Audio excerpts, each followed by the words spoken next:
ಹೊಸ ಕೃಷಿ ಕಾನೂನುಗಳ ಕುರಿತು ಕೇಂದ್ರ ಸಚಿವ ನರೇಂದ್ರ ಸಿಂಗ್ ತೋಮರ್ ಅವರು ಡಿಸೆಂಬರ್ 10ರಂದು ಪತ್ರಿಕಾಗೋಷ್ಠಿಯಲ್ಲಿ ಮಾತನಾಡ್ತಾ ಪ್ರಸ್ತಾವನೆ ವಿರುದ್ಧ ಆಕ್ಷೇಪಣೆ ಇದೆ ಎಂಬ ನಿಬಂಧನೆಗಳ ಬಗ್ಗೆ ಮುಕ್ತ ಮನಸ್ಸಿನ ಚರ್ಚೆಗೆ ಸರ್ಕಾರ ಸಿದ್ಧವಾಗಿದೆ.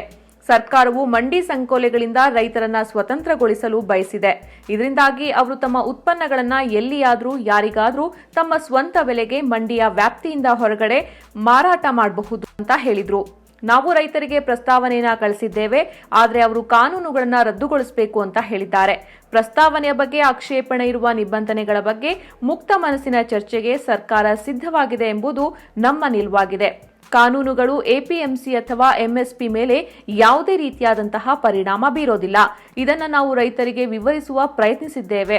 ಹಾಗೆ ರೈತರ ಜಮೀನಿಗೆ ಯಾವುದೇ ಗುತ್ತಿಗೆ ಅಥವಾ ಒಪ್ಪಂದಕ್ಕೆ ಅವಕಾಶ ಇಲ್ಲ ಅಂತ ಕೂಡ ಅವರು ಹೇಳಿದ್ರು. ರೈತರ ಭೂಮಿಯನ್ನ ಕೈಗಾರಿಕೋದ್ಯಮಿಗಳು ಆಕ್ರಮಿಸಿಕೊಳ್ತಾರೆ ಎಂದು ಊಹಿಸಲಾಗಿದೆ. ಗುಜರಾತ್, ಮಹಾರಾಷ್ಟ್ರ, ಹರಿಯಾಣ, ಪಂಜಾಬ್, ಕರ್ನಾಟಕದಲ್ಲಿ ಗುತ್ತಿಗೆ ಕೃಷಿ ಬಹಳ ಹಿಂದಿನಿಂದಲೂ ನಡೀತಾ ಇದೆ.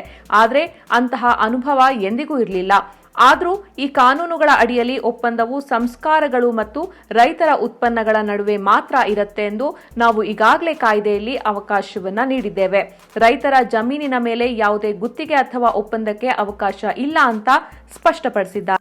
कृषक का मूल्य आश्वासन एक्ट के अंतर्गत कृषक और प्रोसेसर के बीच में जो एग्रीमेंट होगा, तो उनको लगता था कि ये एग्रीमेंट रजिस्टर्ड होना चाहिए, तो हम लोगों को इस पर भी कोई आपत्ति नहीं थी और हमने उनको कहा कि भाई राज्य सरकारों को ये अधिकार देते हैं और जब तक राज्य सरकार रजिस्ट्रीकरण की व्यवस्था नहीं बना पाती है तब तक कोई एग्रीमेंट होगा तो लिखित में उसकी प्रतिलिपि हस्ताक्षर होने के 30 दिन के भीतर एसडीएम कार्यालय में जमा करना पड़ेगी, जिससे वो दस्तावेज सरकार के अधिकार क्षेत्र में रहे। फिर वो एक बात ये भी आती है बड़ा जोर शोर से और मीडिया के सामने भी कहा जाता है कई बार कि किसानों की भूमि पर बड़े उद्योगपति कब्जा कर लेंगे। वैसे तो कॉन्ट्रैक्ट फार्मिंग काफ़ी लंबे समय से गुजरात में, महाराष्ट्र में, हरियाणा में, पंजाब में, अनेक कर्नाटक में, अनेक राज्यों में चल रही है। अभी तक कभी ऐसा अनुभव आया नहीं, लेकिन इसके बावजूद भी हम लोगों ने इसका प्रबंध पहले से एक्ट में कर रखा था। कानून में ये प्रावधान किया गया है कि इस कानून के अंतर्गत जो एग्रीमेंट होगा वो प्रोसेसर और किसान की फसल के बीच में ही होगा। किसान की भूमि से संबंधित कोई लीज, पट्टा, करार ऐसा कुछ भी इसमें हो नहीं सकता।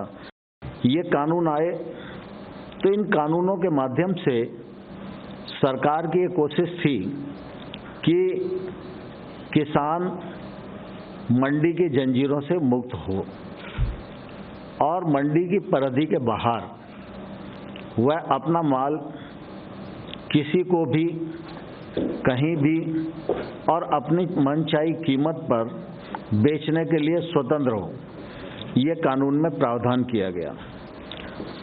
मंडी परिधि के बाहर जो ट्रेड होगा उस पर कोई टैक्स नहीं लगेगा। अब स्वाभाविक रूप से किसान को बेचने की स्वतंत्रता मिल जाए, बिना टैक्स के खरीद फरोख्त हो, इसमें किसी को क्या आपत्ति हो सकती है। अभी कोई भी कानून इस बात को प्रावधानित नहीं करता कि 3 दिन के भीतर उसके उपज का कीमत बेचने के बाद उसको भुगतान हो जाएगा, लेकिन इस कानून में इस प्रकार का प्रावधान किया गया। हम लोगों ने उनको मुद्दों के प्रस्ताव बनाकर भेजे। विशेष रूप से उनकी मांग एक पहले तो ये थी कि कानूनों को निरस्त करना, तो हमारा सरकार का पक्ष है कि कानून के वे प्रावधान जिन पर किसान को आपत्ति है उन प्रावधान पर सरकार खुले मन से विचार करने को तैयार है। सरकार का कोई ईगो नहीं है और सरकार को कोई उन पर विचार करने में दिक्कत नहीं है और हम यूनियन के साथ बैठकर उसको समाधान कर सकते हैं। फिर दूसरा, कुछ लोगों का बातचीत में बात आती थी कि ये कानून वैध नहीं है, क्योंकि कुछ लोगों ने ऐसा बता रखा था कि कृषि राज्य का विषय है और केंद्र सरकार उस पर कानून नहीं बना सकती।